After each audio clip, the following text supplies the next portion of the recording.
So Viola Davis sat down with the Times, and she was talking about a new thriller that she is in called G20. And she talked about her life, her career, why she wants to have more fun, in her roles now.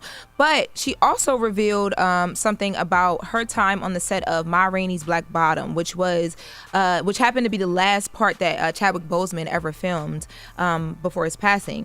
And what she said is that when they were on that set together, she had judged him at one point because his girlfriend and his makeup artist would be there. I'm sorry, his wife and his makeup artist. Yeah. Yes. His wife and his makeup artist would be on set, and they would be doing things like massaging him in between scenes and playing meditative music and, things of that nature.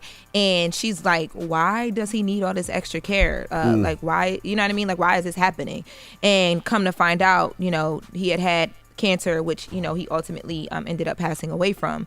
So she took some time to just talk about, not being able to, things aren't always what they seem, and taking some time to, be able to look at people as people and realize that you don't always know what people are going through. So, yeah. And moving on, academics and Kanye West. So Kanye West, I would say he sat down with academics, but that is not what he did. He stood up the whole time. Whole interview he stood up, and not only did he stand up, but when in the beginning of the interview, when you first see Kanye West, he comes on screen. He has what is it? A KKK robe. Yeah. No, before the KKK robe, he had on a swastika t-shirt. T-shirt. He had on the what's the Sean Combs brand? Sean John. Sean John. He had on a Sean John t-shirt and a swastika blinged out necklace. They still make those? He actually, remember, he brought it back because he's trying to support Puff. Mm-hmm. So that's what Okay. So then he changed into a all-black KKK mask and robe and stood for the interview where he talked to academics about several things. So the first thing he talked about, or one of the first things he talked about, was his relationship and his sentiments on Jay-Z. Let's take a listen. All you street Jay-Z, Beyonce, you ain't helped me when I was having problems with my kids. You could have used your influence. No, your influence is for politics. Your influence is how you could use it. You never wanted to sign anyway. That Dame signed. You ain't show up to my first wedding. You ain't my family. I always wanted some kind of family. Never have family out here. What about the fact that everybody knows what I'm saying is true related to that photo that I put up with my youngest daughter, right? But everything is like, but you offended Jay-Z. Him. Him. You know what I'm saying? How much money do you think Jay-Z make off my catalog versus what I make off it? Next subject. And that part was crazy because academics were trying to get some questions in, but baby, when I tell you Kanye West didn't care about them questions, he did not care at all. He knew what he wanted to say. Yeah, the academics, he just wanted that platform. He wanted people to hear him. Kanye is boring. I mean, just old and tired antics. I never thought we would get to the point in life where Kanye West is just simply boring.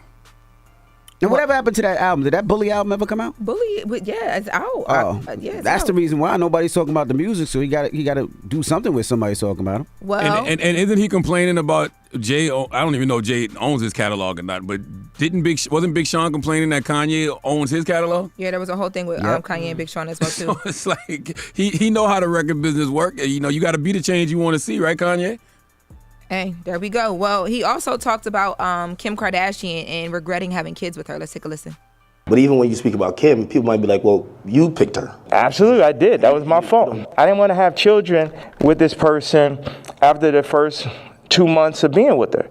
But my issue with all these ass celebrity is, if you ain't gonna speak on my behalf of the situation I'm in right now, with my children or where I was when I asked for the help years ago, don't talk about my political views. Plus your T. Like, I bled for you. If ask you about me, say we ain't speaking on Ye. And you should never have ever gone. Look at John Legend, old sissy ass. I ain't never do nothing wrong to that. I changed generations of his life. This wears sweaters in motherfucking August and Barbados. No, they say they smell like mashed potatoes. I don't know where I got this from. Yo, what? I know Kanye can't. Kanye be walking around in denim jeans with no drawers on. Yo. What are we talking about? This guy, first of all, you shouldn't question nobody about what they're wearing when you standing there in a black KKK robe. You can't question nobody's wardrobe when you walking around in a black KKK robe. Come on, man. and swastika T-shirts. It's sad because he's been saying the same thing over and over and over again, and obviously it's for attention. At this point, I don't know if there's something really wrong where he actually needs help, or is he just doing this for attention? Because I don't even know. I think he just wants attention. Bro is out of here. He dropped the F-bomb so much. I'm like, what is happening? Or he may really feel like this. Like, he might just. That's true. Really feel like I always wanted family and nobody like it. I think he just always felt like that. Maybe this is how he feels. Well, this ain't the way to get family and friends, huh? No, it's absolutely not. He don't want them to be their family and friends now because he is burning bridges. Well, I mean, and to his point, I guess bridges that were already burnt because they didn't F with him anyway. But it just seems like this is how he really feels. And you know what? I agree with Jess because Kanye went from wanting to be white to now wanting to be a white supremacist.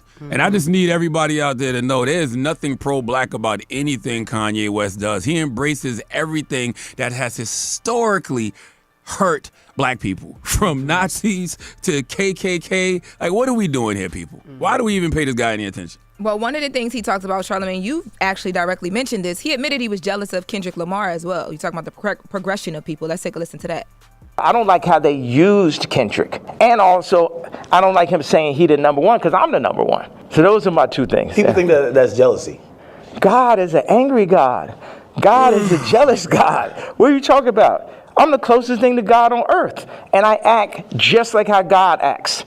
So yes, I was jealous that Kendrick is on Cardi album. And I feel like that's two different genres. Yeah, I'm jealous. Yeah, I'm hearing this the first time. Yeah, I'm not on it. Yeah, this man rapping about Skims.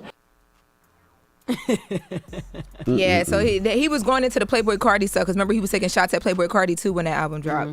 Yeah, he was mad at Ty Dolla $ign. I see him mad at this person and that person. Yeah. Who was rapping about Skims? Who was rapping about Playboy Cardi? Oh, yeah, he was like, and then Kanye came out and tweeted how, like his review of the album, and it was like a whole thing. And then Playboy Cardi was trying to get Northwest on the album allegedly, and that was a whole thing because Kim didn't want him on the Diddy song. It's been a lot, okay? And have y'all listened to Bully? I have not. There's a short film attached to it too. There's different versions that are dropping, but I haven't listened to it either because I'm trying to get through all these tweets and interviews.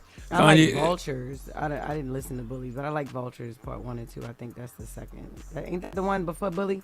Yes. Yeah, he did Vultures. I do like the Vultures albums, but no, I haven't gotten to Bully.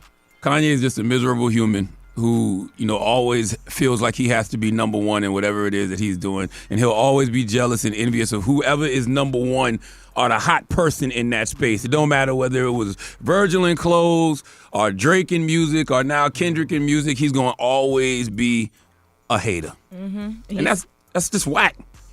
You can't have, and I hate when he talks about having all of this money. I got all this money, I got all this money. First of all, you're not the richest person in the world, number one. And number two, that money clearly not making you happy, brother.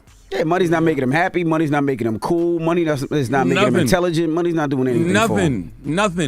Nothing.